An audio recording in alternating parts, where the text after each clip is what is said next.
దివ్యవనమొక వైపు, తీర్థజలమొక వైపు, నడుమన పాదగట్టం అంటాననుకున్నారా? ఇది భైరవ కోన. పేరు వినగానే ఏదో మిథికల్ మిస్టరీ సినిమా బ్యాక్‌డ్రాప్ ఒకటి గుర్తొస్తుంది గదా! అడవులు, కొండలు, నదులు ఇలా నేచర్‌లో ఐక్యమైపోయి వెలిసిన టెంపుల్స్‌ని విజిట్ చేస్తే అది ఒక తెలియని సరీన్ ఎక్స్‌పీరియన్స్‌నిస్తాయి. ఈ భైరవ కోన టెంపుల్ కూడా నల్లమల్ల అడవి మధ్యలో పారే నది పక్కన ఉన్న ఒకే కొండని తొలచి 8 శివాలయాలుగా మార్చిన ప్లేస్. ఈ టెంపుల్‌ని విజిట్ చేయడం అంటే సెరీన్ కాదు, డివైన్ ఎక్స్‌పీరియన్సే. సెలవులకి సొంత ఊరొచ్చిన ఫ్రెండ్స్ అందరం కలిసి వెళ్దామని అనుకుంటే, ఈ పిల్ల రాక్షసులు తోడవడం వల్ల ఇది డివైన్ కాదు, డ్రెడ్‌ఫుల్ ఎక్స్‌పీరియన్స్‌గా మిగిలిపోయింది. అదేంటో చూసేద్దామా?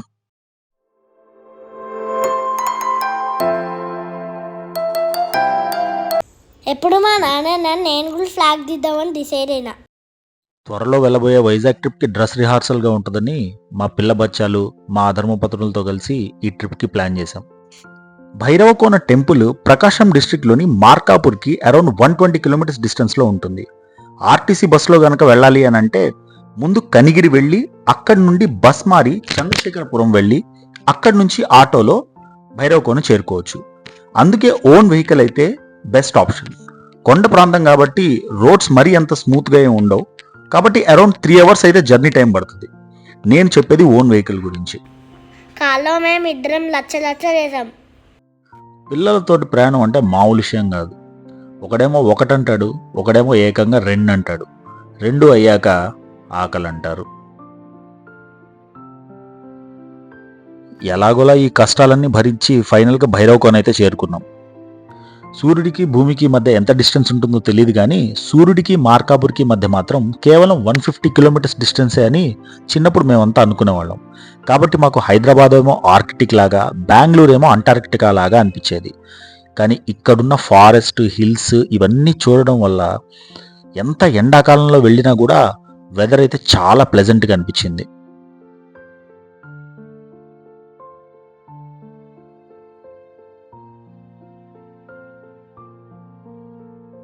సిటీలో ఉండే ఎయిర్ పొల్యూషన్ అండ్ నాయిస్ పొల్యూషన్లో తిరిగి పిల్లలకి ఇది ఒక మెడిటేషన్ సెంటర్ లాగా అనిపించి చాలా చక్కగా ఆడుకున్నారు.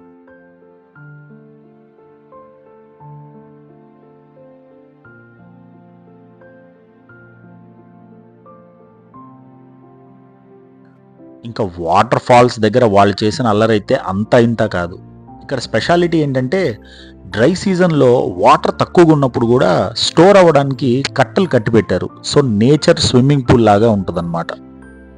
నా ఉద్దేశంలో ఈ ప్లేస్ని విజిట్ చేయడానికి సీజన్తో అయితే పనే లేదు. కానీ మాన్సూన్ సీజన్ ఎండింగ్లో కనుక విజిట్ చేస్తే చలి ఎక్కువగా ఉండకుండా at the same time water ఫాల్స్ని కూడా బాగా ఎంజాయ్ చేయొచ్చు అనమాట.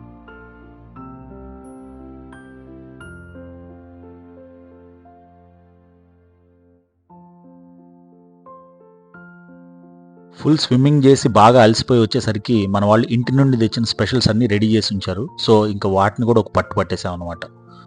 లిటరల్గా వనభోజనాలు చేశాం. లంచ్ చేసి అలా రిలాక్స్ అవుతుంటే పిల్లలందరూ కలిసి ఏదో వలస పక్షుల్లాగా ఎక్కడికో వెళ్ళిపోతుంటే అప్పుడు గుర్తొచ్చింది మేము వచ్చింది టెంపుల్ చూడ్డానికి అని.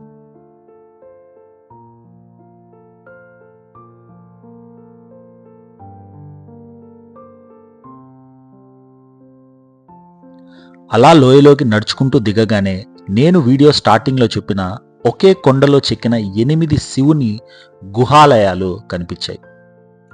ఈ టెంపుల్ కథ విషయానికి వస్తే ఇది 9th సెంచరీలో పల్లవ రాజులు నిర్మించారంట. ఈ 8 గుహాలయాల్లో 7 తూర్పు వైపు, 1 మాత్రం ఉత్తరముఖంగా చెక్కబడ్డాయి. ఆలయాలు కొండ నుండి చెక్కి అందులో ఉంచిన శివలింగాలు మాత్రం గ్రానైట్ రాయితో చేసి ప్రతిష్ఠించారు. ఈ ప్రాంతానికి క్షేత్రపాలకుడు భైరవుడు. అందుకే దీన్ని భైరవ క్షేత్రం అని, ఈ ప్రాంతాన్ని భైరవ కోన అని పిలుస్తారన్నమాట.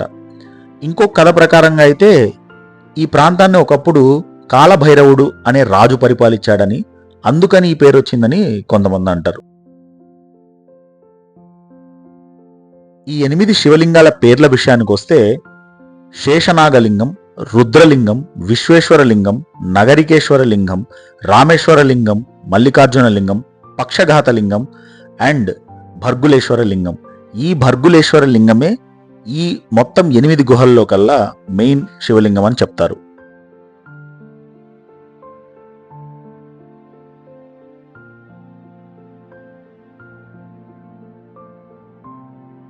ఎనిమిదవ గుహాలయంలో శివుడితో పాటు బ్రహ్మ మరియు విష్ణువు కూడా ఉంటారు.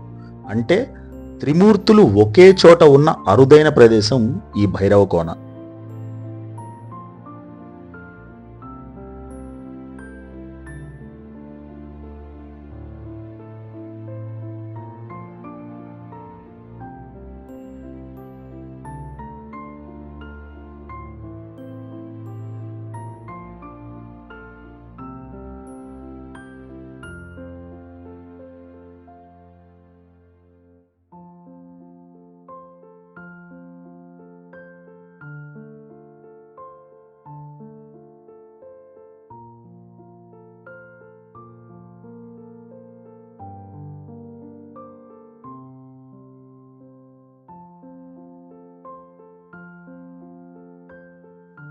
ఇక అక్కడి నుండి మెట్ల మీదుగా పైకి వెళ్తే సరస్వతి, లక్ష్మి, పార్వతి ముఖాలు కలిపిన త్రిముఖ దుర్గాంబ టెంపుల్ కనపడుతుంది.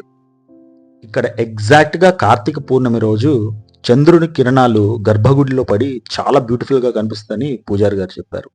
అమ్మవారి టెంపుల్ కింద ఉన్న చిన్న గుహలో ఎప్పుడూ అఖండ జ్యోతి వెలుగుతూనే ఉంటుంది.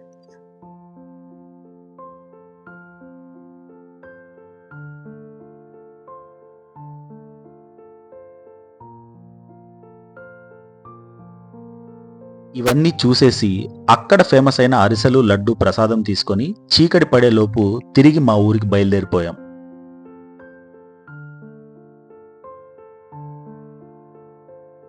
రిహార్సల్గా వెళ్ళిన ఈ ట్రిప్ మాత్రం చిన్న చిన్న హికప్స్తో ట్రైలర్లా బాగానే జరిగింది. నెక్స్ట్ రాబోయే వైజాగ్ అరకు వ్లాగ్లో మాత్రం అసలైన సినిమానే చూపించారు. అది నెక్స్ట్ వీక్లో అప్లోడ్ చేస్తాను. ఉంటా మరి. Bye bye.